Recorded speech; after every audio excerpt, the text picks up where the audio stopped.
Well, Christmas is over, but Star Wars The Last Jedi is the gift that keeps on giving. Or losing. So our good friends over at Forbes have an article titled, Box Office, Star Wars The Last Jedi tops $100 million Losers Club. Still nears $400 million. Now before we get started, I cut out the middle of this article because it goes into excruciating detail about the box office numbers that aren't necessarily relevant to this video, but I'll have a link to the description so you can brave the entire thing yourself. Here we go. The good news is that Star Wars The Last Jedi set another box office record.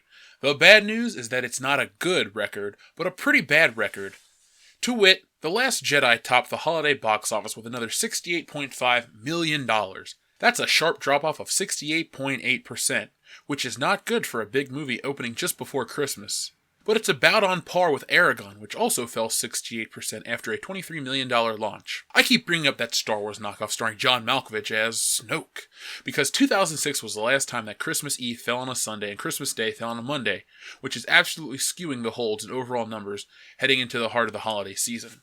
Harry Potter and the Deathly Hallows fell 72% in its second weekend, while Alien Covenant, which had the buffering of Memorial Day as its second weekend, fell 70%, while Billy Lynn's Long Halftime Walk dropped 77% over Thanksgiving in its second weekend of wide release. Now, when discussing Star Wars, you don't necessarily want to be discussing the reason why the drop isn't that bad. However, the film has already amassed a ridiculous amount of money in a relatively short time. Moreover, it's a coin toss as to whether it will make up for some lost ground, compared to the likes of the Avengers and Jurassic World, once every kid is now off for the duration of the Christmas/New Year's break. So here's the indisputably lousy news. Rian Johnson's The Last Jedi lost more money between its first and second weekend than any film ever. By a lot. Walt Disney's The Last Jedi made $151 million less between its two weekends, which is way above the $121 million gap from Harry Potter and the Deathly Hallows Part 2, back in 2011, and more than The Force Awakens' second $149 million Friday to Sunday weekend back in 2015. I have written from time to time about the $100 million plus Losers Club, which is still a rare group of films that opened so high and then dropped so hard that they made over $100 million less their second weekend than their first. Well, thanks to The Last Jedi, we're going to have to open a $150 million plus Losers Club right next door. The Last Jedi has already made 1.66 times its opening weekend after 10 days. That compared to Eragon, The Hobbit, and I Am Legend. So no, this isn't a Star Trek Nemesis situation. If it plays anything like Eragon over the next week, which is a bit more optimistic, then a $700 million plus total isn't out of the cards. Even the Nemesis type run at this point will get to $605 million domestic. So yeah, The Last Jedi lost this weekend. But it doesn't have to like it.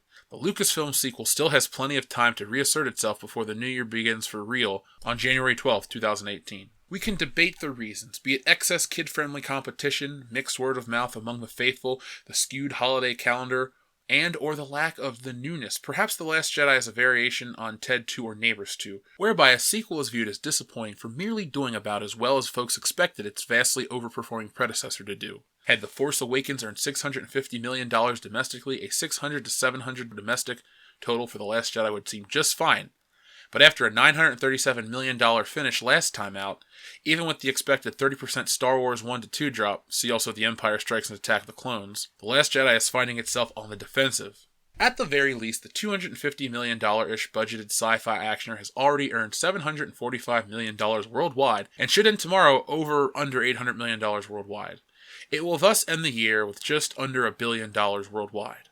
Oh, and sometime tomorrow it will pass the domestic cume of Guardians of the Galaxy 2, and become the third biggest domestic earner of 2017.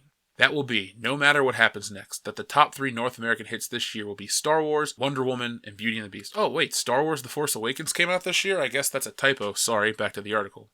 Yes, all 3 of this year's biggest movies will be female-led blockbuster fantasy movies, but please remind us again how female-driven blockbusters are box office poison. You fucking people couldn't even leave out the gender politics, could you? Not even for one fucking article. Let's look at that statement a bit closer, shall we? The 3 biggest blockbusters are all based on pre-existing properties. Beauty and the Beast, a remake. Wonder Woman, a long-running comic book character that's part of pop culture by this point. And Star Wars. Well, it's Star Wars, and you see how they can take a turd, market The Last Jedi, and it will make them money. Here's the biggest and the best part about all of this. People are waking up. They can't throw out excuses anymore. It's not the alt-right bringing down review scores. It's not racist. It's not bots. Rotten Tomatoes already confirmed that. What we have here is the old adage, money talks and bullshit walks. And people are walking away from this film faster than they have any other film in history. Now, I can't deny that this film's made a lot of money. It was guaranteed to. The branding is strong with this one, and it's a brand that's tied to people's emotion. Disney knows that, and I think they've played the card one too many times. The repeat customers aren't coming back because they're not liking what they're seeing, and Star Wars faces more competition than it did back in the day, thus becoming less of a cultural event and more of an annual tradition. And annual traditions can suck some years, this being one of them. The most ardent defenders seem to be in denial about the whole situation more than passionately loving The Last Jedi. They seem to say, yeah, it's not that bad, but rarely do they say it's truly great. You have your backpedalers like the Mundane Cuck and the other folks over at Midnight's Edge trying to get to the bottom of this whole controversy, a week late I might add, but they're just wasting time at this point. Chalk it up as a victory for humanity. You've begun to notice how the film studios dupe you, and you're waking up and asking more questions, more than you ever have before. What I find the funniest, though, about this entire situation is watching Disney's plans fail them, to some degree. The Last Jedi's legacy is crumbling around their feet, and according to a rumor, Han Solo blew up on the launch pad. So this comes from Screen Geek, and it's an article titled, Disney apparently expects Solo, a Star Wars story, to bomb. For some time now, there's been a nagging sense that all might not be too well behind the scenes of Disney's Star Wars universe. The Force Awakens and Rogue One seemingly washed away the stale memories of George Lucas's prequel trilogy, but a string of high-profile departures from the forthcoming sequels and some very divisive reactions to The Last Jedi have somewhat undermined that. Now, it looks like things could get even worse as a source close to the production of Solo, a Star Wars story, has revealed the company is bracing itself for that film to fail significantly. A source close to the film's production has informed us Disney is bracing themselves for the Han Solo movie to bomb. They were worried about this all before the Last Jedi controversy, but now they're essentially writing Solo off. The lead actor, Alden Ehrenreich, can't act, and they had a dialogue coach on hand for all of his scenes. On top of that, the script is unworkable. It's going to be a car crash. Part of this information was already somewhat backed up by a story that circulated online back in June about the production team having reportedly brought in an acting coach for its lead actor, Alden Ehrenreich. The Hollywood Reporter stated that Lucasfilm executives had insisted on the measure when footage was shown to them of Ehrenreich playing the iconic smuggler, and it fell far short of the standard they had been expecting. The movie has already had some very visible issues, having lost directors and actors during its journey to the big screen. And it's not alone, with director Colin Trevorrow having been removed from the production of Episode 9. The vague reasoning provided by Lucasfilm for his removal, along with that of Phil Miller and Chris Lord from Solo, is that the vision from all three directors was incompatible with the parent company, which seems slightly unusual given the two different interpretations of Star Wars canon that both Gareth Edwards and Rian Johnson were allowed to deliver. This would seem to be only one part of the problem, though. As well as needing to work with a large amount of conceptual material and footage that has already been completed by Miller and Lord, new director Ron Howard is also having to contend with some other very fundamental issues.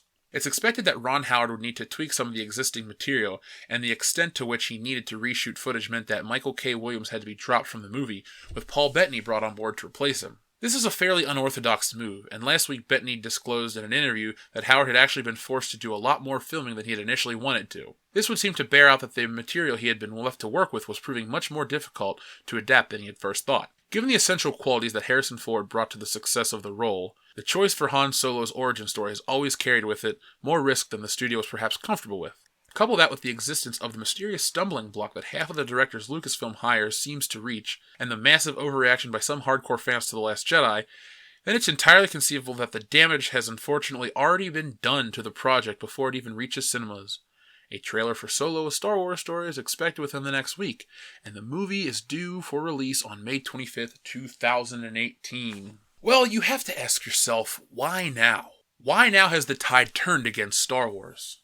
Well, if I'm being completely honest, it's too early to call it a complete reversal, but there's definitely more hostility towards the series than ever before.